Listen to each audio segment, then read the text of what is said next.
She climbed into the wrong car. He never said a word. One was a woman who ran into burning buildings without flinching. The other was a man who controlled entire empires, but had no idea what to do with silence. They shouldn't have crossed paths. They shouldn't have stayed. But some collisions don't leave wreckage. They leave something far more dangerous, the kind of feeling you can't explain and can't escape. What happens when the one person who sees through you is the last one you expected? The city after 3 a.m. doesn't go quiet so much as it runs out of reasons to be loud. The rain had thinned to almost nothing. A delivery truck idled somewhere down the block. A traffic light cycled through its colors for no one. Julia Mendez walked out of the hospital and didn't look up. 24 hours. She'd stopped counting at some point during hour 19, when the counting stopped helping. A structural fire on the north side had taken most of the morning. A gas leak downtown had taken the afternoon. 2 people pulled from smoke. 1 woman, 1 teenage boy. Both alive, both breathing. Both someone's reason to keep going. And one who hadn't made it. 7 years old. 4th floor. 3 minutes was the margin the investigation would probably note. 3 minutes and the stairwell had already been compromised, and her team had made the only call they could make with the information they had at the time. She knew all of that. She'd been trained to know all of that. It didn't sit any lighter. She saw the black sedan idling outside the hospital entrance and moved toward it without thinking. Muscle memory, the kind that takes over when the thinking part of you has nothing left. She pulled the door open, dropped into the seat. Let her head fall back before she'd even registered the cold leather, the smell of cedar wood and something faintly citrus, the quiet that felt too deliberate to be a ride share. Her bag hit the floor. Her eyes closed. Dispatch said 15 minutes, she said to the ceiling. The words came out flat. Not rude, just worn down to the essential. Take Avenida Central if the tunnel's backed up. The man in the front seat didn't answer. Leonardo Farias had been sitting in the car for 11 minutes. His driver was late. He'd been attempting to read a contract amendment on his phone, a clause about liability distribution that his legal team had flagged as urgent, which in his experience meant it was probably fine, and someone junior was covering themselves. He hadn't gotten past the 3rd paragraph. He was accustomed to a specific kind of attention, not the warm kind, the careful kind, the way people straightened when he walked in, the half-second recalibration before they spoke to him, like they were deciding which version of themselves to present. It happened everywhere. Boardrooms, restaurants, his own office. He'd learned to read it before the person had finished deciding. This woman had gotten into his car and closed her eyes. She was still in her work uniform, dark navy, worn at the collar, carrying the specific smell of smoke that didn't wash out easy. Her hair was damp at the ends. Her hands rested open in her lap, and the left one had a burn along the base of the thumb, a thin raised line the color of a healing thing. Wrong car. He could have said it the moment she sat down. Should have, probably. 2 words and she'd have been back on the sidewalk and he'd have gone back to his unread contract. He said nothing. The kind of tired that doesn't show up on any test, she said. Quieter now, like she was talking herself through something. The kind that just sits there. You sleep and it's still there when you wake up. The rain ticked against the window. Somewhere down the street, a car alarm went off and silenced itself. I keep thinking about the math. Whether 3 minutes would have changed it, and I already know the answer, which is the problem. Leonardo put his phone down. He'd sat across tables from people making arguments about acceptable losses, had reviewed reports where human outcomes were expressed as percentages, had on more than one occasion been the one asking the hard question that nobody else wanted to ask. That was a different kind of weight. Strategic, manageable, something you filed and moved past. What she was describing wasn't like that. It didn't file. It just stayed. She shifted against the door, her breathing finally starting to slow. A long pause settled over the car. Not uncomfortable, just present. You're not moving, she said. No. She turned her head then, actually looked at him for the first time, and he watched the exact moment she understood. The car, the interior, the man who was clearly not a driver. Something moved across her face. Not quite embarrassment, more like someone quietly reassessing every decision they'd made in the last 4 minutes. "This isn't my cab." "No." She glanced at the door handle, then back at him. "I'm sorry. I should—" "You don't have anywhere to be." He heard himself say it before he'd decided to. "Do you?" She didn't answer, but her hand didn't move toward the door. Outside, the city held its post-rain stillness, that temporary, fragile kind that never lasts past dawn. Inside the car, something had quietly rearranged itself. Not loudly. Not in any way either of them could have named yet. Her breathing evened out. She was asleep within minutes. Leonardo didn't start the car. 3 weeks, and Julia still hadn't mentioned it to anyone. Not Renata, who shared her apartment and had a gift for extracting information over coffee before Julia was fully awake. Not anyone at the station, where a story like that, wrong car, strange man, fell asleep anyway, would have had a life of its own for months. It wasn't that she was hiding it. More that she kept picking it up to examine and then setting it back down without knowing what shelf it belonged on. She'd left a note on the seat before slipping out. "Wrong car. Sorry. Thank you for not making it weird. No name." She'd hesitated over that part, then decided against it. It came back to her at odd moments. Not the man exactly. The silence. The way it had felt, for 40 minutes in a car that wasn't hers, like she could finally stop holding something up. The gala was not her idea. The foundation held one every year. A ballroom, chandeliers, people in formal wear performing generosity for each other. Julia went because her captain had asked, because 2 people from her crew were being recognized, and because Renata had zipped up the back of her burgundy dress and said, "You look like someone who doesn't smell like smoke for once," which was the closest thing to a compliment Renata gave before 9 p.m. The dress was fitted, sleeveless, the deep red of old wine.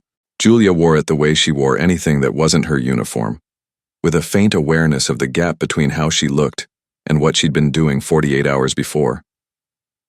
She was standing near the back with a glass of sparkling water, not drinking it, watching the room do its thing.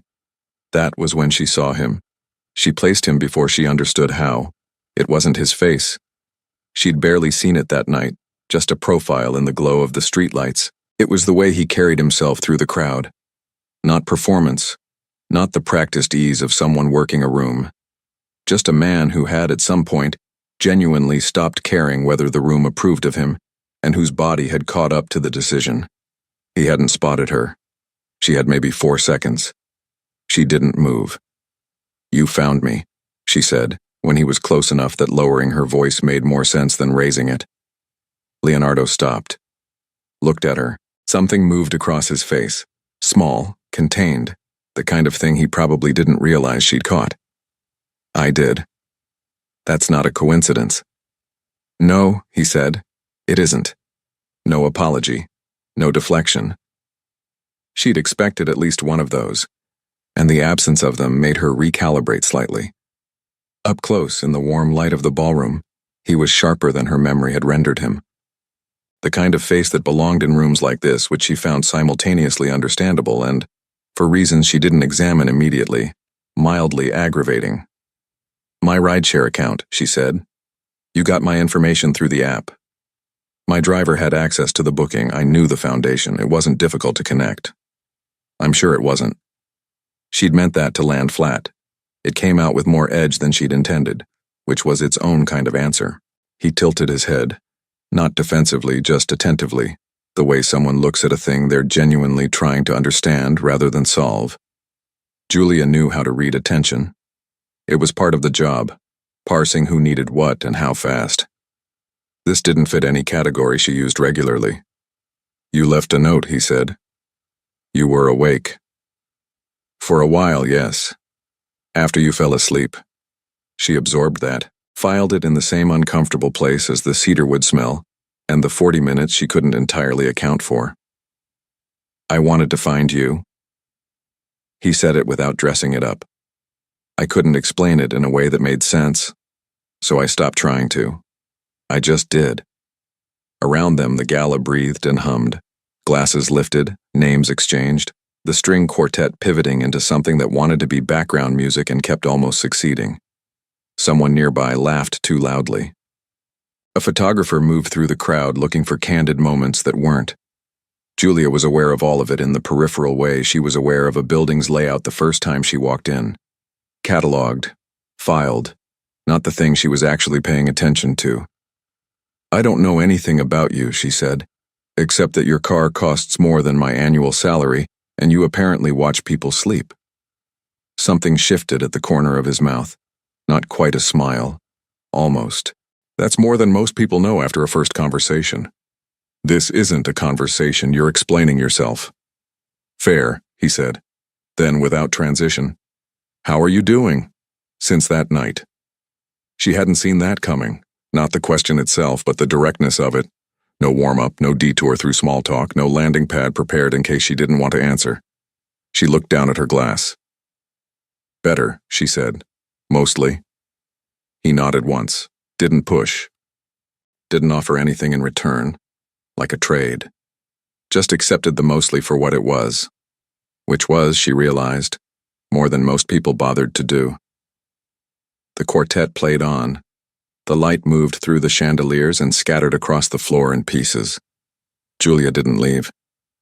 She told herself it was because the speeches hadn't started yet. She almost believed it. The place didn't have a name on the door, just a sign with a coffee cup drawn in marker, slightly crooked like whoever made it had given up on straight lines and decided character was enough. Julia had never been inside before Tuesday. She'd passed it a dozen times on the way to the community center. One of those spots that registers as background, part of the city's texture rather than any specific decision. But the rain had started without warning, the kind that comes sideways and makes umbrellas useless, and the door was right there. She ordered without reading the menu, took the table in the back corner, the one with the wall behind her, and a clear view of the entrance. Old habit. She didn't think about it anymore. The book had been open on the table for 20 minutes. She hadn't turned a page. She was watching the water run down the glass in crooked lines when the door opened and Leonardo walked in. He stood at the entrance for a moment, taking in the mismatched chairs and the chalkboard menu and the espresso machine that groaned every time it ran, wearing a coat that probably cost more than the entire furniture budget of the place. The watch was understated, the kind of understated that costs more than the obvious kind. He looked mildly out of context, not uncomfortable, just elsewhere, momentarily. Then he saw her. Neither of them moved for a second. He crossed the room, pulled out the chair across from her, and sat down. Didn't ask. "Either this is a coincidence," she said, "or you're following me, and we need to have a completely different conversation." Architectural firm on the next block. He glanced toward the window, the rain heavy against the glass. "My driver dropped me to wait it out." She held his gaze. "I can order something and sit somewhere else," he said, "if you want the table back." She'd had it to herself for 20 minutes. The cold coffee, the unread book, the particular quality of being alone in a loud enough space that no one expects anything from you. She'd needed that today, had been counting on it actually. "The Americano is the only thing I'd trust," she said. "The rest of the menu is aspirational." He flagged down the server without making a thing of it. The espresso machine protested. Rain dragged across the window in sheets. Julia waited for him to fill the silence.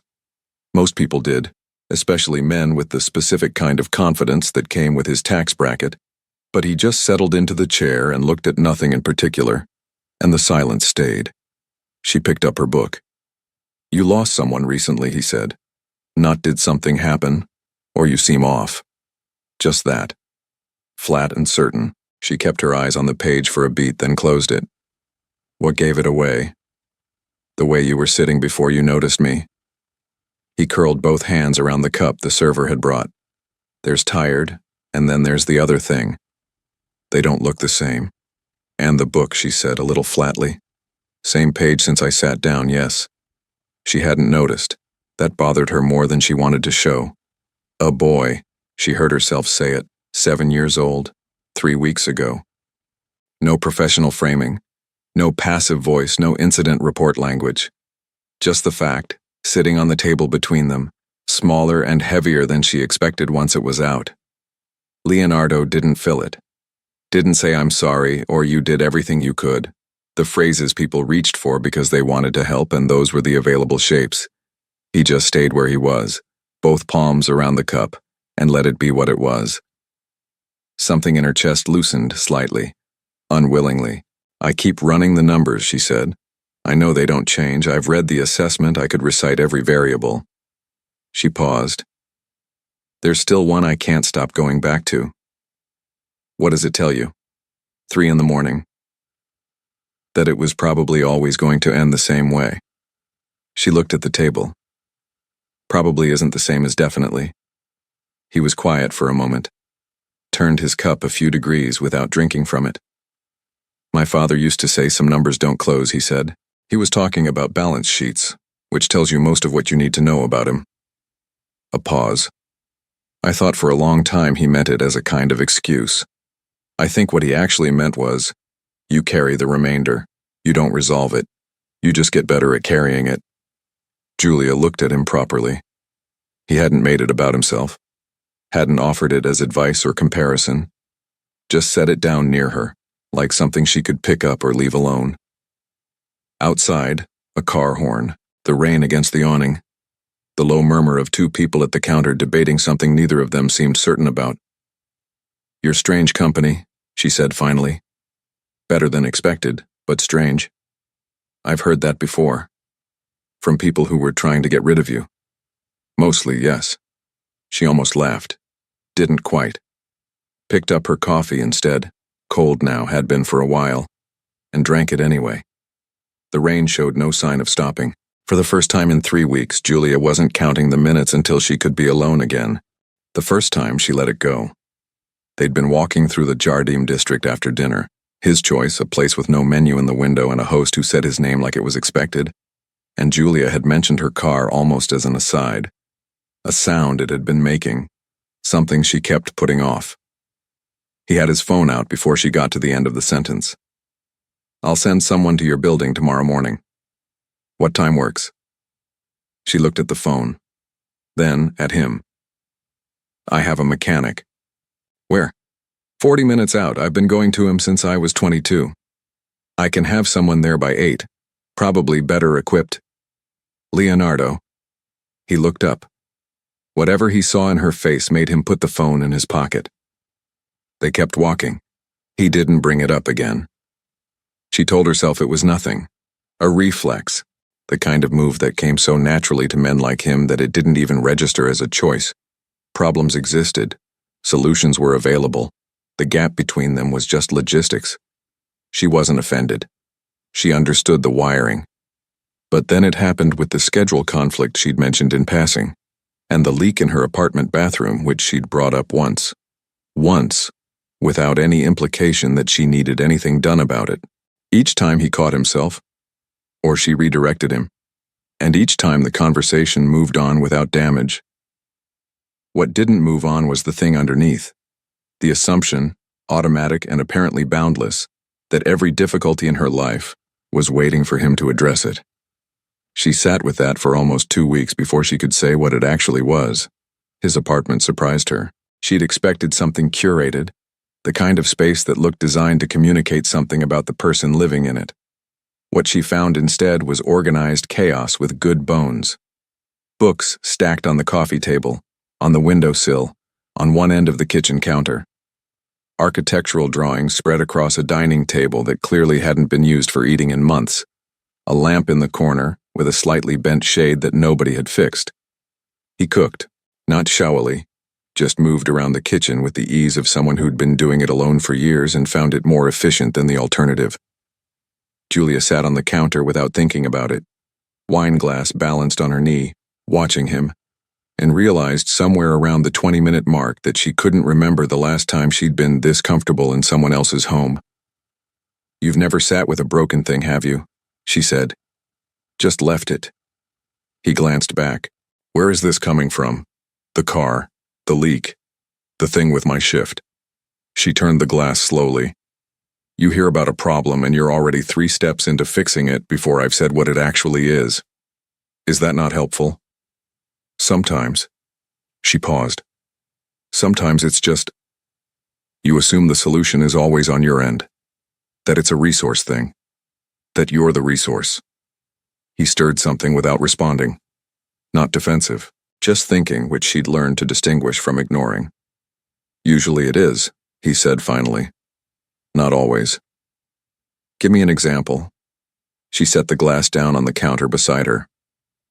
My mechanic's name is Halio, she said. He was my father's friend before he was mine. He always asks about my mother. He charges me about a third of what he should.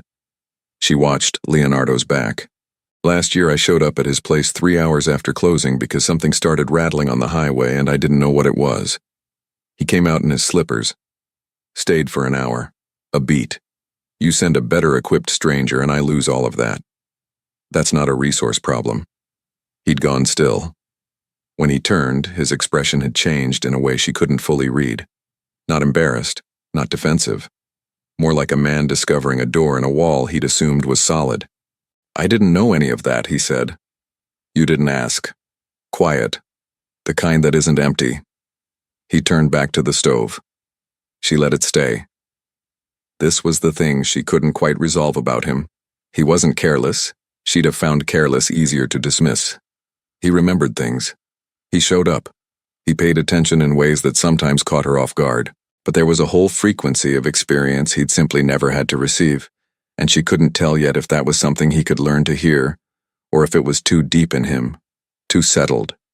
He'd never felt a car repair ripple through the rest of a month, never had to do the mental arithmetic of if this then not that. Had never, she suspected, built anything from loyalty rather than leverage, not because he was calculating, but because he'd never needed to be anything else. Dinner was better than she expected. They ate at the kitchen island because the table was buried, and at some point he refilled her glass without asking, which she usually found presumptuous and somehow didn't this time, and he talked about his father in a way he hadn't before. Not extensively, but honestly, enough that she could see the outline of the distance between who Leonardo was and who he'd been expected to become. She left around 11. At the door, coat on, keys in hand, she stopped. The instinct isn't what bothers me, she said. It's good, mostly. Just ask first, before you fix. He leaned against the door frame. The hallway behind her was all clean lines and low light, the city audible somewhere far below. I'll work on it, he said. She believed him. That was the part she turned over the whole drive home, not the words themselves, but the fact that they landed like something real, the way he'd looked when she said you didn't ask. Not wounded, not retreating, just taking it in, holding it like something he intended to keep. She didn't know what to do with a man who could do that. She was starting to suspect that was the point. The coffee was the first thing. Not that he knew her order. She'd mentioned the place near the station once, maybe twice, and she'd already accepted that he filed things away with a precision most people reserved for things that actually mattered to them. That part she'd made peace with. What stopped her was the timing. Thursday morning, end of a night shift she hadn't announced, and there it was on the hood of her car. Right size, right order, still warm enough that he'd have needed to know almost exactly when she'd be walking out. She stood in the parking lot with her keys in her hand and looked at it. Then she drank it, told herself it was a good thing, drove home. The second time was harder to dismiss. She'd swapped shifts on a Friday, last-minute favor for a colleague, the kind of informal trade that existed in texts between two people and nowhere else. Renata hadn't known until that morning. Her captain had raised an eyebrow when she walked in, and Leonardo's message had arrived at the precise time her original shift would have ended, casual and well-timed, asking if she was free. She read it twice, then typed, "How did you know I swapped?" His reply was immediate, "I didn't. Just guessing you'd be off by now." She set the phone face down on the table. The thing about a convincing lie was that it wore the same clothes as a coincidence. She knew that, had used the distinction professionally more than once. What she was feeling wasn't anxiety or suspicion exactly. It was the quiet, specific hum of a pattern assembling itself whether she wanted it to or not. She watched for a few days, said nothing. The third thing was the smallest, and the worst. Renata's cousin's birthday. A last-minute dinner at a place in Villa Maddalena. 12 people, most of them strangers to Julia, No post, no story, mentioned to nobody outside that table. Leonardo had called during dessert, which was normal. But later, when she'd mentioned the food had been underwhelming, he'd said the lamb there usually holds up better. And then, a beat behind where it should have been, changed the subject. She hadn't told him where she'd been. She sat with that for 2 days, dismantled it, rebuilt it, handed it every charitable reading she could find, came back to the same place every time. Saturday morning. Renata took one look at her face over breakfast and found reasons to be in her room. Julia called him standing at the kitchen window, watching a pigeon on the ledge across the street do nothing in particular. "I need to ask you something," she said. "Answer it straight." "Okay. Do you know where I am? On a regular basis?" The pause was short, a second, maybe less, the kind people didn't plan for. "I have people who keep an—" he started. "Stop." She turned away from the window. "Do you know where I am?" "You work in burning buildings, Julia." His voice had gone careful, measured, the tone he used when he was constructing something while he spoke. "I wanted to know you were—" "That's not the question. I care about your— yes or no?" The next pause was longer. She counted to 4. "Yes," he said. Outside, a bus went past. Someone on the street laughed at something, the ordinary sounds of a Saturday that had no idea what was happening in her kitchen. "Who?" she said. "A security firm.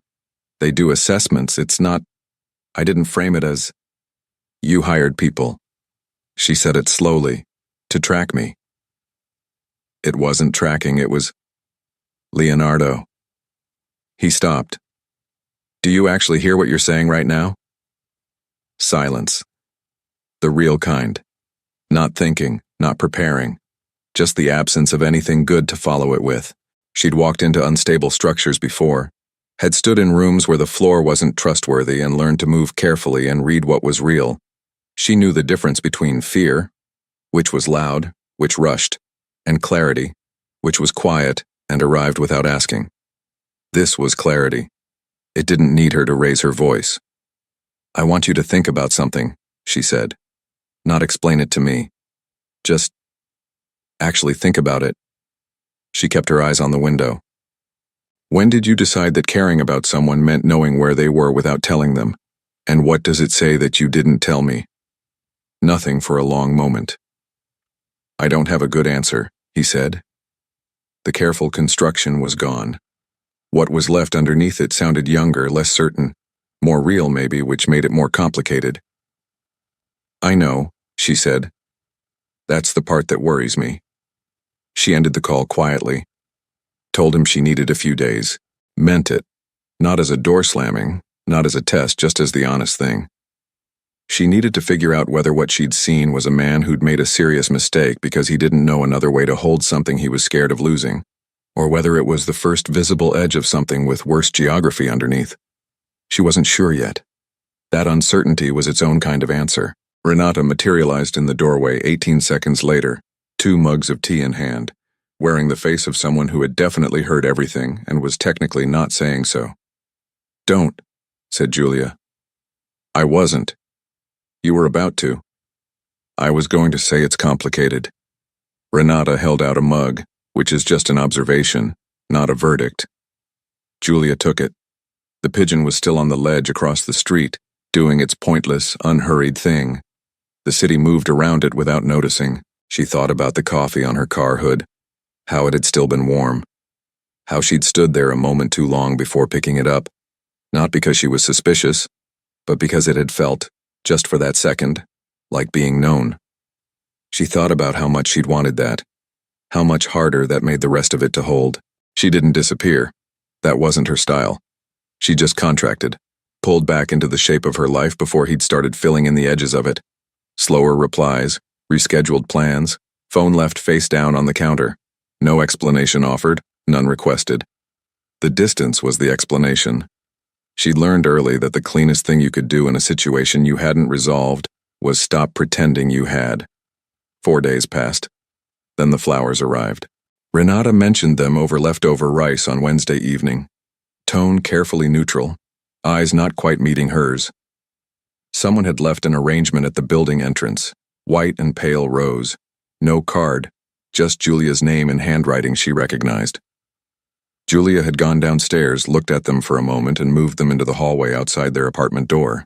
The 7-year-old from next door claimed them within the hour, dragging them inside with the uncomplicated delight of someone who didn't know they were complicated.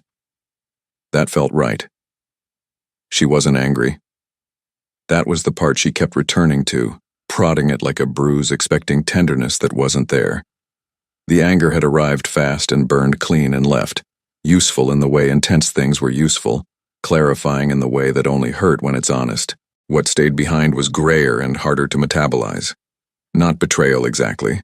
More like the specific disappointment of watching something you'd let yourself want reveal a fault line you should have looked for sooner. She ran in the mornings, picked up a Saturday shift, reorganized her gear locker, something she did the way other people cleaned their apartments when anxious. The physical order a stand-in for the internal kind. Thursday brought a simulation at the training facility in the industrial district. A structural collapse scenario, 4 hours, the kind of exercise that demanded total presence and left no room for anything extraneous. She came out the other side with concrete dust on her jacket and her shoulders aching, in the satisfying way that meant she'd actually worked, and she was pulling her phone from her bag when she looked up and saw him. Not his car, idling at the curb. Not a message. Just Leonardo, standing against the wall outside the facility entrance, jacket on, hands loose at his sides, like someone who had made a decision and finished making it. She stopped.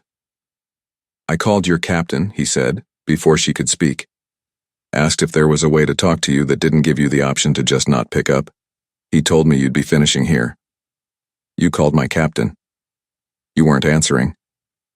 I was answering. I was answering selectively. Something moved across his face. Not quite a wince. Close. The street around them was the kind of ugly that didn't apologize for itself. Warehouses, loading docks, a smell of diesel and damp stone. Somewhere behind her, the facility's metal door clanged shut. The whole setting was wrong for whatever this was, which somehow made it feel more honest. "That was either very direct or very manipulative," she said. "Probably both." He didn't look away. "I've had 4 days to figure out what to say, and I still don't have a clean version, so I'm just going to skip to the part that's actually true." She waited, arms crossed, weight on one hip, equipment bag digging into her shoulder, not making it easier for him, not making it harder. "My father's house ran on information," he said. "Knowing where everyone was, what they were doing, that was how he controlled things. He called it protecting us.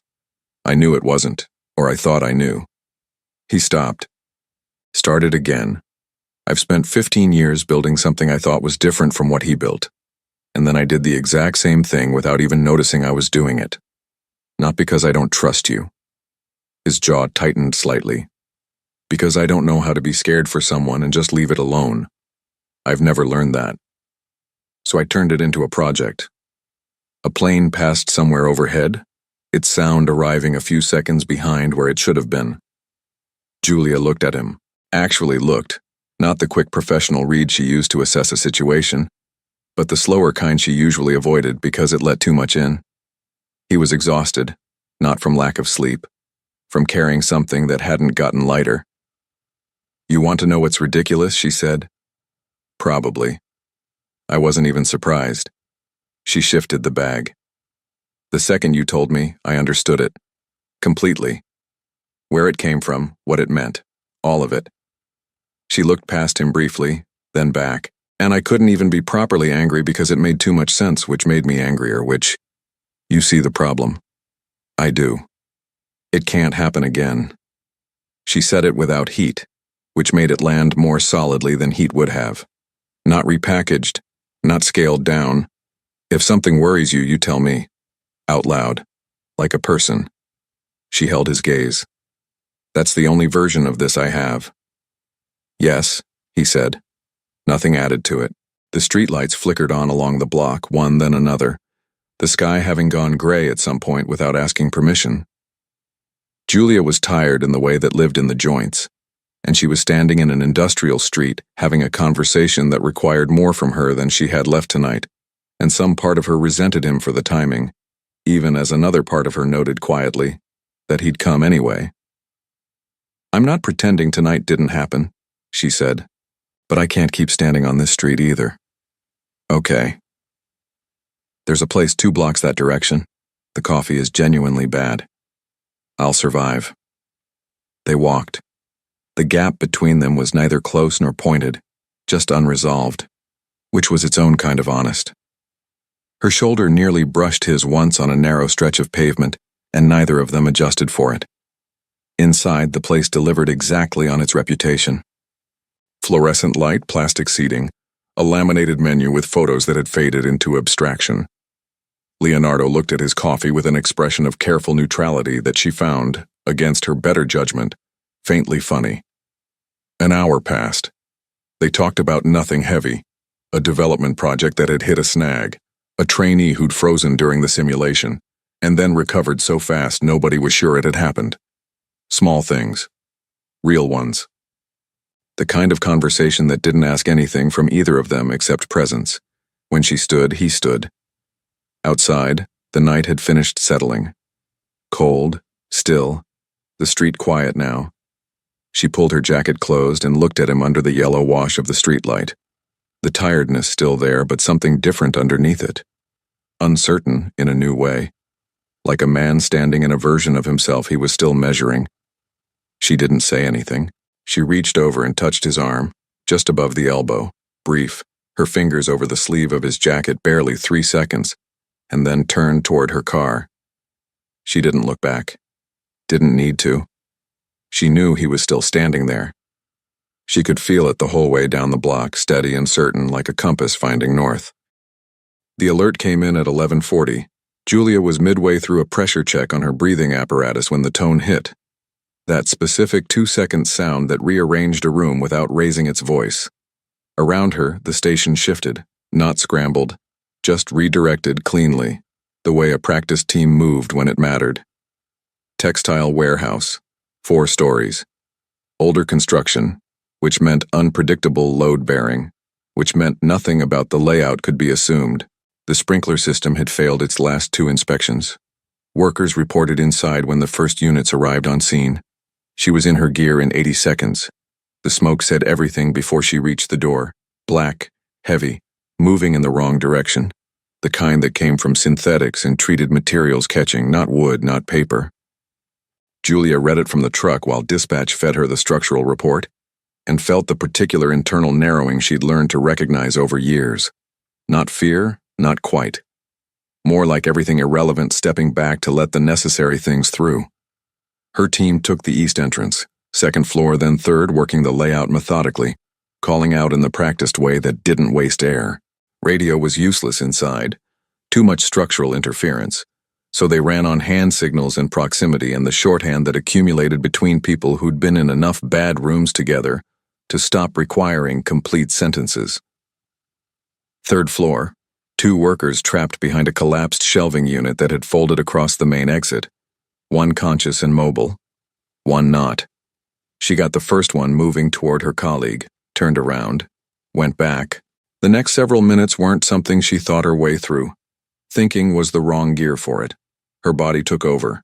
The training, the repetition, the 1,000 hours of practice that existed specifically, so that in the moments when reasoning was too slow, something more reliable was already running. She got him out. They were on the pavement, maybe 15 meters from the entrance, when the east wing gave. She felt it before she heard it. A low, grinding shudder that moved through the ground and up through the soles of her boots and into her spine. The sound followed a half-second later, the deep structural collapse of a floor surrendering to weight. It had been refusing for too long. She was clear. She knew she was clear. She stood in the heat and the noise and the gray-white haze and held that fact still in her mind. Solid ground, breathing man beside her, numbers that had come out right, and her hands wouldn't stop shaking. She noticed them when her teammate touched her shoulder, looked down like they belonged to someone else. The perimeter extended 3 blocks in every direction.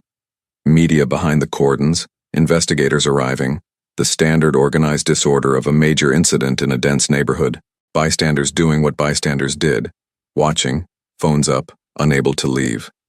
She saw Leonardo before she'd consciously started looking for him. North barrier, dark jacket, standing completely still in a crowd that was constantly moving, both hands on the metal railing, eyes fixed on the entrance she'd come out of. No phone, not talking to anyone. Just there, with a quality of attention that had no performance in it. She walked toward him. He saw her at about 20 feet, and something happened in his face that she couldn't fully name. Not relief, or not only that. It was more like watching a man release a breath he'd been holding so long he'd forgotten he was holding it. His eyes moved over her quickly. The cut above her eyebrow. The dust coating her jacket, her hair, her hands. He didn't reach for her. Didn't say anything for a moment. Just looked. Like he was checking something off a list he'd been dreading. "You're bleeding," he said. His voice was careful. Too careful. "I know." "Your eyebrow?" "I know, Leonardo." He stopped. She watched his jaw tighten slightly.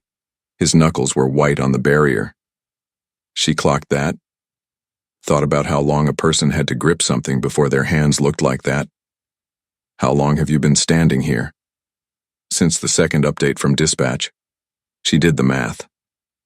"That's almost an hour." He didn't confirm it, didn't need to. The building made a sound behind her, one of those deep settling cracks that came in the aftermath, the structure still negotiating with itself. The bystanders nearest to them flinched. Julia didn't. Her nervous system had long since learned to file that sound differently. "The cut needs attention," he said. "I know." "The medical?" "I know where it is." He stopped talking, nodded once, looking at the ground briefly. She'd spent years watching her colleagues navigate this. The partners and spouses and whoever waiting on the outside of a cordon, doing the hardest kind of waiting there was, the kind with no task attached to it. She'd understood it intellectually, had even felt something like sympathy for it. But sympathy from the outside was a different animal than standing here looking at a man whose hands had gone white on a metal railing, and understanding, properly, what an hour of not knowing actually cost someone. He was holding it together. Barely. His face was composed the way a person's face was composed when composure was a decision being actively made, and underneath it, something had been scraped down to the base. She'd gotten good at reading him over the past months, better than she'd meant to, and what she was reading right now was a man who had used everything he had just to stay on the right side of that barrier. "Post-call will take another hour minimum," she said. "I'll stay." "You don't have—" Julia. Not loud, not insistent, just her name, placed quietly, like setting something down carefully. "I'll stay." She looked at him. The cut had started to sting in earnest now, the adrenaline thinning out enough to let the minor things back through. She was tired in the particular way that came after total focus. Not sleepy, just emptied. The kind of tired that sat in the joints and behind the eyes and wouldn't be fixed by anything less than 12 hours in silence. She reached across the barrier. The angle was awkward, gear in the way, the railing between them. It wasn't a hug, wasn't close to one, just her hand covering his where it gripped the metal. His skin was cold. He turned his hand over slowly without thinking about it, and his fingers closed around hers. They stayed like that for a few seconds. Her on one side, him on the other. The city's emergency playing out around them in all its noise and movement, and between them this one still point. She pulled back first. "1 hour," she said. "I'll be here." She turned and walked back toward the site. Behind her, no footsteps. No movement. She didn't need to look back to know he hadn't moved an inch. She'd been to his apartment twice before. Never like this. Past midnight, her jacket carrying smoke that a long shower hadn't fully cleared, neither of them having planned any of it. He'd waited at the perimeter exactly like he'd said he would. She'd finished the post-call, signed off, walked out into the cold and found him leaning against the car with his hands in his pockets, and the look of someone who'd decided to be patient and had meant it. She'd said, "I don't want to go home yet." He hadn't asked a single thing. Just opened the door. Now they were on the balcony with water. Not wine, not coffee, just water, which felt right without her needing to examine why. and the city below them was doing its nighttime version of itself. Amber light, distant movement, the occasional siren dissolving before it arrived. "I keep replaying the floor," she said, not looking at him. I knew I was clear. I'd done the calculation. I was right.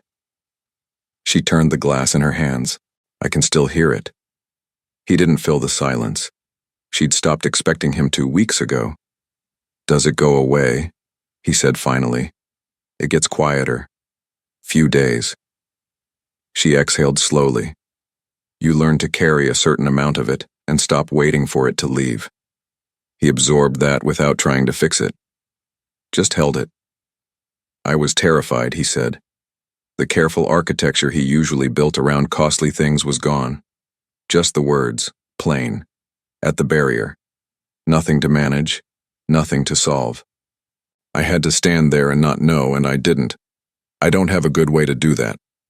That's the part nobody trains you for. The outside. I understand that now. More than I did this morning. The balcony light was low. In it he looked different than he did in daylight, less assembled. More like the version of himself that existed when no one was keeping score. "Tell me something you haven't told me," she said. He looked at her. "You first." She almost smiled. Looked back at the city instead and took her time. "I'm not afraid of fire," she said. "I'm afraid of being the reason someone's count comes out wrong, of being the person they trusted and showing up a minute too late." She paused. Running into buildings is easier than sitting with that. A distant siren, the city's low, permanent hum. "My father decided what I was for before I had any say in it," Leonardo said. "I spent 15 years building something to prove he was right. Took me until I was 34 to realize I was also trying to make him irrelevant." He stopped. By then I didn't know who I'd have been if he'd said something different. Julia looked at him properly. "Would you have been different?" "I'd have learned sooner that control and safety aren't the same thing." He said it slowly, still working it out. "I confused them for a long time. Most people do, when they're scared enough." "Yes." Quiet settled, weighted, but not heavy.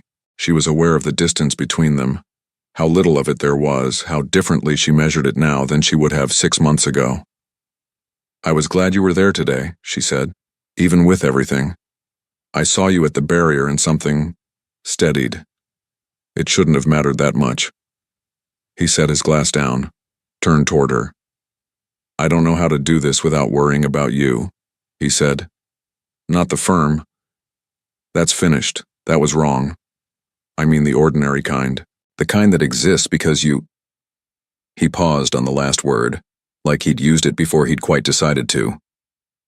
"I don't know how to turn it off. I'm not sure I want to." She looked at him for a long moment. The tiredness in his face. The stillness she'd come to recognize as him actually being present, not preparing a response, not managing anything. Just there. She leaned in and kissed him. Quiet and deliberate. Her hand against his jaw, his breath catching just before he kissed her back. Unhurried, like something they'd already agreed to without words. When she pulled back, neither of them spoke. She rested her forehead against his, and his hand came up to the back of her neck with a gentleness that had nothing restrained about it. Just careful, like something he didn't want to rush. "I don't know what I'm doing," she said. "Neither do I." He almost smiled. "That might be the first thing we've actually had in common." She laughed. Small, real, the kind that caught her off guard. Below them, the city kept its beautiful, indifferent hum. Lit windows, other lives, other complications. She stayed close enough to feel the warmth of him and thought that whatever this was, unnamed, unresolved, probably difficult for a long time yet, it felt less like falling, more like choosing. The first headline landed on a Thursday morning like most bad news did. Quietly, through a screen, dressed in the neutral language that financial journalism used to make collapse sound administrative. Farias Group under regulatory scrutiny. Board confidence waivers. Julia read it once at the station between calls, put her phone away, and said nothing to anyone. She knew how to file things until she had space for them. She called him that night. He picked up on the second ring. Not immediately, not after 4. The specific rhythm of someone who'd been waiting for contact and hadn't decided yet whether they wanted it. "I saw it," she said. "I figured. Are you okay?" The pause lasted 3 seconds. That was her answer. "Managing," he said.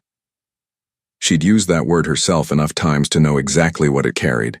The way it functioned as a door held almost closed. She didn't push it.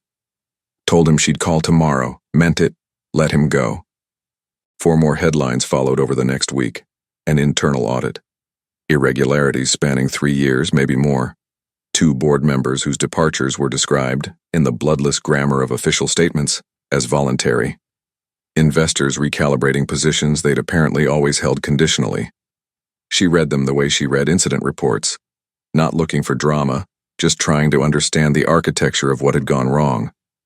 Wednesday. End of a day shift, still in her jacket, she stopped at the vending machine in the hospital lobby. Bottom floor, the one near the car park entrance that nobody used unless they were desperate, and took the elevator up to 4, where his lawyer had requisitioned a meeting room because Leonardo's office had become somewhere he couldn't sit still in anymore.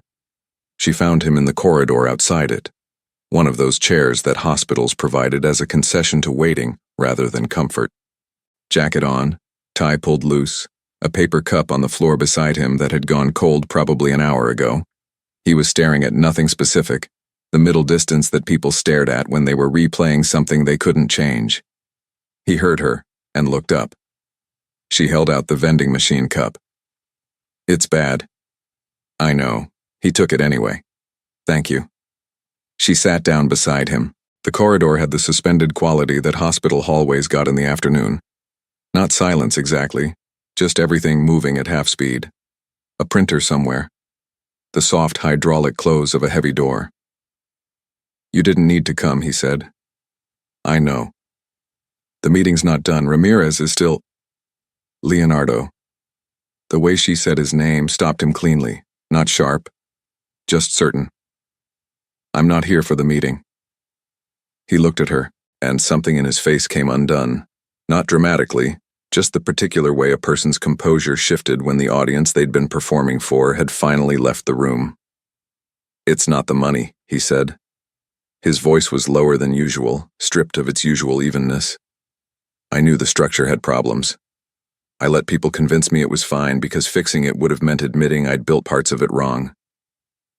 He turned the cup slowly in both hands. "I don't know how much of what people trusted was real and how much was just the idea of me." Julia looked at the middle distance he'd been staring at. The man sitting in a hospital corridor with terrible vending machine coffee because he had nowhere better to be, she said. "That part seems pretty real." He didn't answer immediately. The words appeared to land somewhere that needed a moment. "I don't know what's left," he said finally. "When this settles, I don't know what I'm working with." "You don't have to know that yet." She reached over and put her hand on his. No weight behind it, no message. Just her hand, resting there, the way you set something down without ceremony because you intend to leave it. He turned his hand over slowly. His fingers closed around hers. The printer ran again somewhere down the hall. A door opened, paused, closed. Neither of them moved. The shift ended at 11. Kitchen fire Pinheiros. Contained in under 20 minutes, nobody hurt. The kind of call that felt almost routine until you remembered that routine was the result of thousands of hours of not letting it become careless. She signed off, changed, and stood in the parking lot doing the thing she always did after. Just breathing, checking that the air outside still tasted like the real world. That's when she saw the car. Far end of the lot, lights off, engine quiet. Leonardo in the driver's seat, not on his phone, not doing anything in particular, just there. The same way he'd been there at the warehouse cordon, in the hospital corridor, in every moment she hadn't requested his presence, and he'd shown up anyway. She walked over, knocked once on the glass. He leaned across and opened the door. She got in. The warmth hit her first, then the smell. Cedar. Something faintly citrus. The specific interior atmosphere of a car that had been sitting occupied for a while. She settled back and let the door close, and neither of them said anything, and the silence was the comfortable kind, the kind that didn't need filling. Outside, the city did its late-night thing, a cab moving slow, two people walking fast with their shoulders up against the cold, streetlight doubling itself in the wet pavement. "How'd it go?" he said. "Clean. No one got hurt." She tugged her jacket out of habit, not cold. "You?" "Long." The audit team wrapped their third pass. He said it without the tightness it would have carried a week ago, not over, just no longer acute. "Ramirez thinks we've got the full picture now." "Good. Getting there." She looked through the windshield at the city. All those lit windows, all that ongoing life, completely indifferent to the two of them sitting in a parked car at 11 on a Wednesday. "I think about that first night sometimes," she said. "You didn't look at me once. I didn't know you existed." She almost smiled. "I just got in and started talking to the ceiling. You talked about smoke, about the kind of tired that doesn't go away after sleep. You remember the details? I remember everything about it." She turned to look at him. In the dark, he was mostly outline and familiarity, the specific kind that builds slowly and then one day you realize it's been there long enough to feel like it was always there. "That night I had nothing left to manage myself with," she said. "No filter, no presentation. I just said the thing." "I know. That's why I didn't interrupt. Because I was in the wrong car. Because you needed to be exactly where you were." She sat with that. The rain started without announcing itself, just appeared on the windshield in small, quiet increments, the streetlights fracturing in the drops and pulling back together. "I'm not good at this," she said. "Not self-pity, just fact. The letting in part. I keep half expecting to need to undo it." "I know you do. Doesn't that worry you?" "Yes." He shifted toward her slightly, his voice unhurried. "I just think the other option is worse." The rain ticked against the roof. Behind them, the station windows were still lit, the building patient in the way it always was between calls. She reached over and took his hand. Not carefully, not as a gesture. Just reached. The way you reached for something that had gradually moved into the category of things that were simply there. His fingers closed around hers immediately. No pause, no negotiation. "I know which car I'm in," she said. Quiet. Certain. He looked at her, and whatever had still been held back in him released. Not with drama, just completely. The way a room felt different when someone finally opened the window. He kissed her. Soft, unhurried, no arrival to it. More like a continuation of something already in progress. She kissed him back the same way, her hand finding his jaw, and he brought his hand up to her face with a steadiness that made her close her eyes. His thumb traced the line of her cheekbone once. She leaned into it without deciding to. The rain kept falling. The city kept glowing through the wet glass, beautiful and useless and completely unaware. She rested her head against his shoulder. He shifted his arm around her without ceremony, without making it mean more than it already did, which was plenty. They stayed like that. No plan. No next thing. Just the rain, and the warm dark of the car, and the specific quiet of two people who had stopped needing the moment to be anything other than what it already was. Some people spend their whole lives running toward the wrong things, mistaking speed for courage and control for safety. Julia ran into burning buildings because standing still with fear was harder than facing fire. Leonardo built empires because controlling the world outside was easier than sitting with the uncertainty within. They found each other in the one place neither of them knew how to perform. The unguarded dark of an ordinary night, in a car that wasn't meant to be a beginning. Love didn't rescue them from anything. It just made them brave enough to stop running. And sometimes that's the only thing that was ever missing.